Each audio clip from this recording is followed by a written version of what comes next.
Good day to our districts and division leaders and fellow mathematics enthusiasts of the Division of Quirino. In behalf of the Aglipay East District, I am Robert L. Nolasco Jr., District Penta President, presenting our accomplishments in mathematics research and others.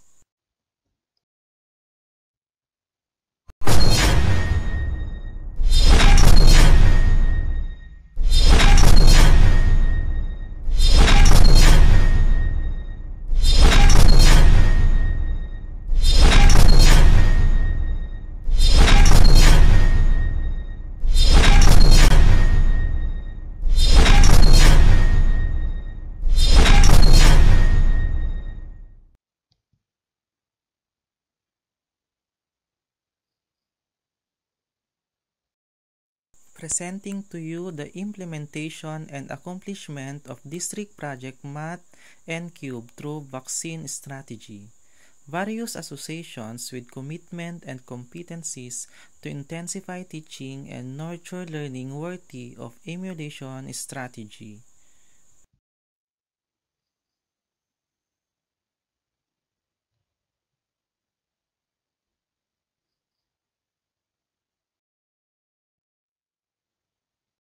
The District Penta heightened its collaboration between and among mathematics teachers in the district and strengthened its partnership with Parents Teachers Association, higher education institutes, LGU, and NGOs with their committed support in the implementation of the District Penta programs and activities.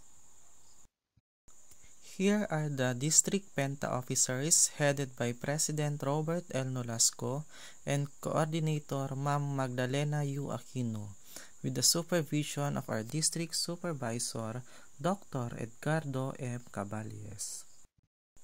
Aglipay East Penta is committed to its goal as they conducted launching, meetings, planning, and constant online engagement for their activities and implementation.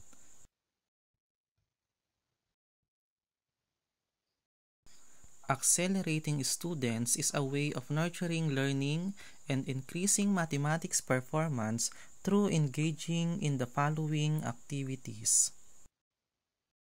Online review among exceptional students were conducted to prepare them in higher mathematics and various contested activities. Online Quiz Bee through the District Sci-Mathlympics selected students with promising high performance in mathematics and represented the district to higher contested math activities. Teachers also conducted assessment and identified the least mastered competencies in mathematics. Learners are provided with evaluation assessment tools utilizing online platform like Google Form. A unified written works are crafted being used by all other learners. The following activities where teachers and school heads have commitment and competencies in giving new energy in the delivery of the most essential learning competencies through research and innovation in numeracy.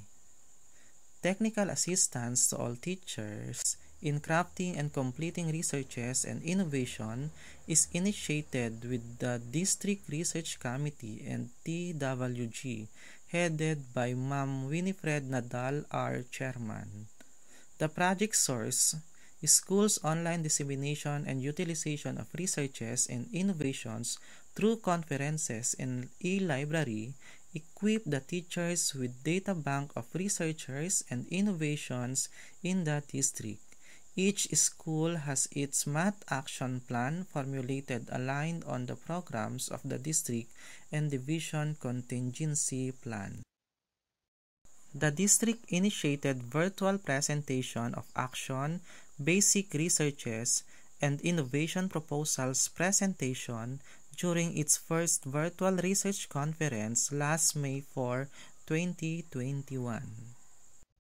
Dr. Marcelo, the school head of San Manuel Integrated School, presented his basic applied research proposal, the implementation of mother tongue-based multilingual education in Aglipay East District.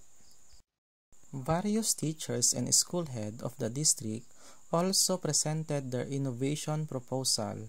Project Vaccine of Ma'am Ledesma Agustin, School Head of Osmeña Elementary School, Project E-Check of Ma'am Irene Bukahan of San Manuel Integrated School, Project Patches of Ma'am Domitila Bolhayon of Osmeña Elementary School, and many more.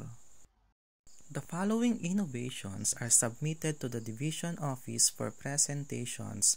Project Lipad of Ma'am Virginia Apil of Victoria High School, Project Win Award Strategy of Ma'am Winifred Nadal of Villa Santiago Elementary School, Project Ma'am of Ma'am Romela Minya of Victoria High School.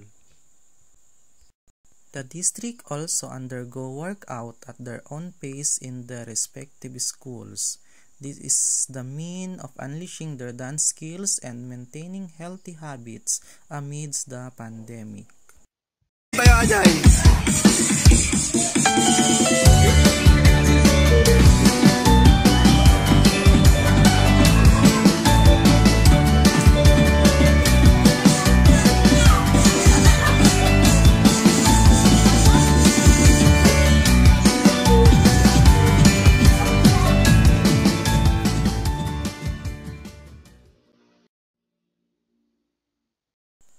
To empower teachers, the following activities are provided to them to intensify teaching through participation in learning and development programs across key stages. They attended also training in assessment tools in the new normal and come up with banks of assessment tools. Project Kasamat provided holistic technical assistance of school heads in providing techniques and strategies on how to deliver quality teaching learning in the new normal among mathematics teachers.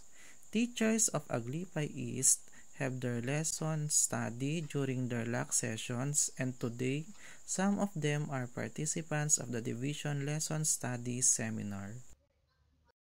The Aglipay East District conducted its first Penta online training workshop last June 17, 2021, attended by all the teachers, school heads, district and division leaders, and supportive speakers. The training emphasizes the utilization of ICT in reaching our students and crafting research and innovation for the benefits of our students. Teachers also attended online national training and seminars along mathematics. Some of these are the virtual training initiated by the UP Baguio and Math Olympics Training League Incorporation. A big salute to the district for recognizing exemplary, outstanding, and remarkable performances through the following activities. The district awarded all the winners during the district's High Math Olympics, and we were able to garner 4th runner-up senior high school category in the division level. The district entry in the search for best instructional material created by Ma'am Jovelyn A. Dakiwag of Victoria High School. Visit the District Penta official Facebook page to be updated of the district implementation and accomplishments of Project Vaccines, content of which includes mathematical series of honors, opportunities, and wonderful stories of learners and teachers. This project, through the District Penta, continues its goal of improving the mathematics performance in Aglipay East District, even in times of pandemic. Thank you.